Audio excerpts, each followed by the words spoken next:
अब क्या होगा कि जिनको सारनाम प्राप्त है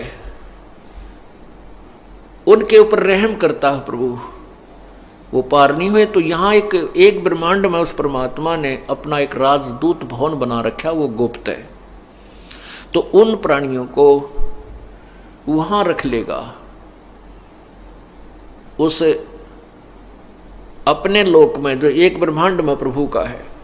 तो फिर उनको रिजर्व कोटे में रखेगा, उनके पुण्यों को बचा के रखेगा, क्योंकि परमात्मा के उस स्थान पर प्राणी के अपने पुण्य नहीं अक्षीण होते, प्रभु के भंडार से वो आहार करता रहता है। और उसको फिर इस कलयुग में जो फिर चतुर्युग के जो चतुर्युगी होती है, इसके कलयुग में जो भक्ति युग आता है उसके आसपास उसको वहां से जन्म दे देता है। तो आज जो पुण्यात्मा प्रभु के चरणों में ये आ रही हैं, ये वही प्राणी हैं, उनको परमात्मा ने अब यहाँ पटक दिया है दोबारा तुम्हारे को।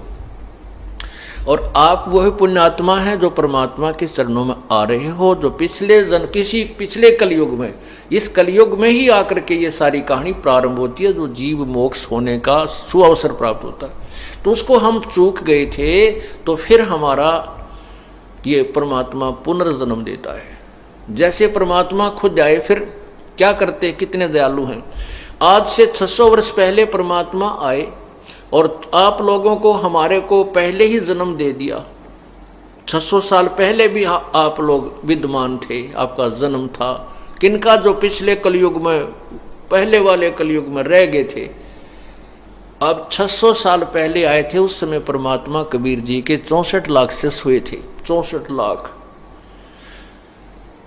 हिंदुस्तान के अंदर 64 लाख से हुए थे। उसमें हिंदुस्तान बहुत दूर तक था, अफगानिस्तान, पाकिस्तान, बलोचिस्तान, गढ़ गजनी, इधर सारे इराक, ईरान, सारा भारत में ही आता था।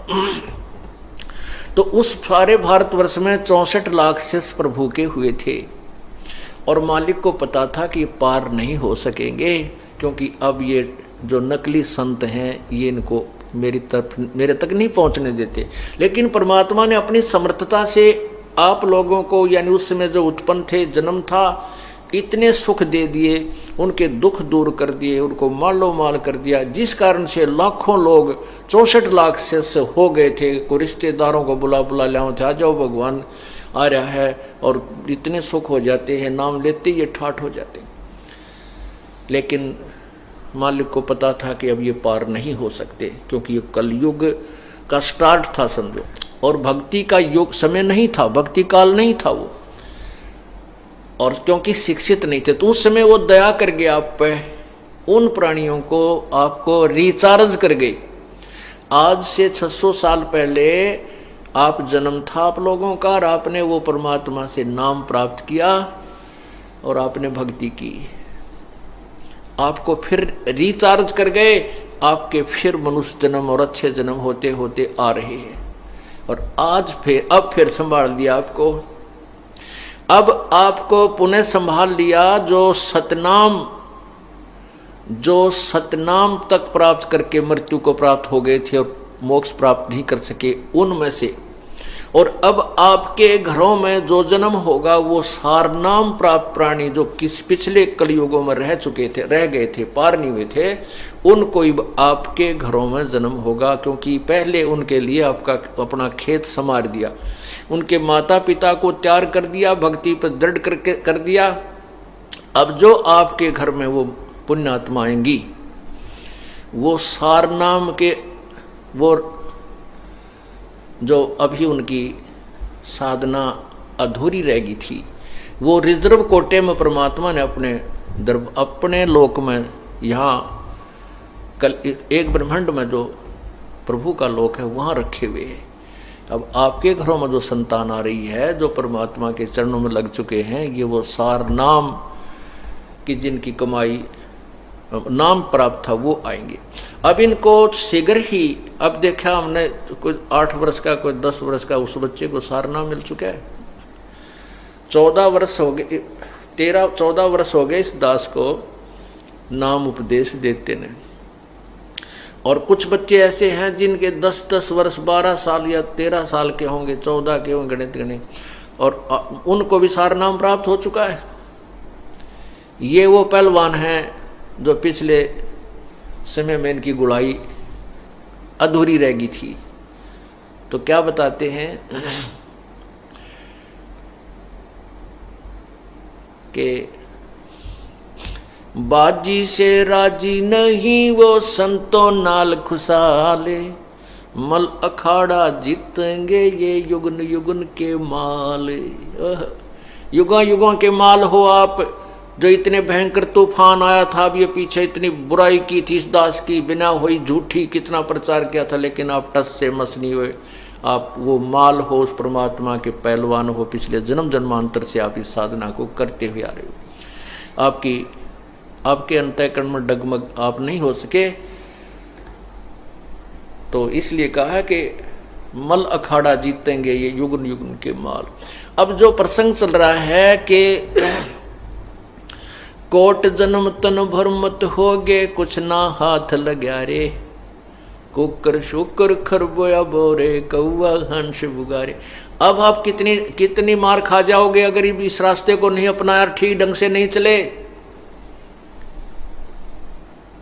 अब जैसे आपको बताया कि पिछले किसी कलयुग में वो जो पार नहीं हुए, वो फिर जो है अब तक मनुष्य जन्म भी बेशक प्राप्त हो रहा, पर बिरन मट्टी तक खूब हो रही है।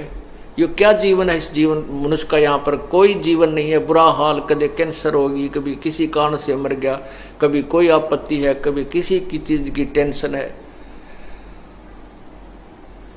और यहाँ कोई जीव सुखी नहीं।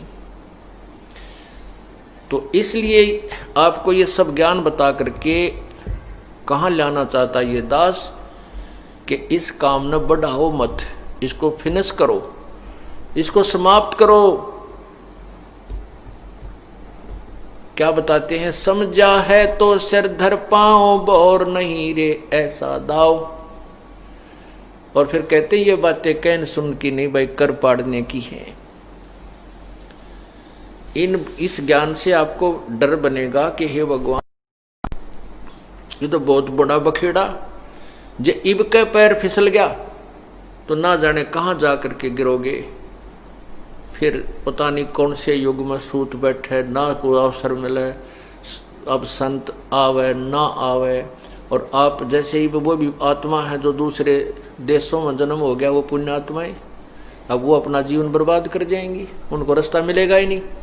फिर कभी मनुष्य जन्म होगा और इधर आसपास हो गया और परमात्मा रजा कर देंगे। अब तो वैसे परमात्मा ने लिखा है कि पूरे विश्व में ये परमात्मा का ज्ञान फैलेगा, और यहाँ तक लिखा है कि कोई दूसरा पुजारी इस संसार में नहीं रहेगा, केवल एक ही साधना पूरे विश्व में प्रारंभ होगी। और वो समय अभी है, ये 2 वर्ष में होगी, 4 वर्ष में होगी, 5 वर्ष में, या कितने दिन में इस पुण्यात्मा को ये ज्ञान रास्ता मिलेगा, वो प्रभु की कृपा होगी। पर एक बार पूरी पृथ्वी पर ये तत्व ज्ञान प्रारंभ होगा और सतयुग जैसा एक माहौल बनेगा। अब कोई जीवन रह रहा है, भाई बहन का प्यार नहीं, बाप बेटे का कोई नाता रह रहा नहीं। कहते माया माया दिखाई देती है, सब कुछ जो है ना, इज्जत का भी कोई नहीं रहा, बड़े छोटे की नहीं रही है, और केवल एक माया जोड़न की दौड़ लग रही है। और जब हमें तत्व ज्ञान हो जाएगा, फिर माया नहीं हम चाहेंगे, हम माया नहीं चाहेंगे, परमात्मा चाहेंगे। और फिर हम जो साधना हम कर रहे हैं, माया अपा आवेगी। अब देखो, राजा होता है, राजा भी जब दुखी हो जाता है, उसके कोई ना कोई आपत्तियां आ रही हैं, कोई घर में दुख है, तो वो भी परमात्मा से आशा करता है, संतों के पास जाता है, उनसे अपने जंतर मंतर अनुष्ठान कोई विधि पूछता है, मेरे राज्य में सुख हो, मेरे घर में सुख हो, ऐसे कोई वर्षा हो। तो पुण्यात्मा, हम परमात्मा से पहले संबंधित हो गए, और परमात्मा ने ही सुख देने होते हैं, परमात्मा ने दुखों का निवारण करना होता है। और पूर्ण परमात्मा से संबंधित हो जाने के बाद हमारे भाग्य में भी ना हो तो भी वो देता है।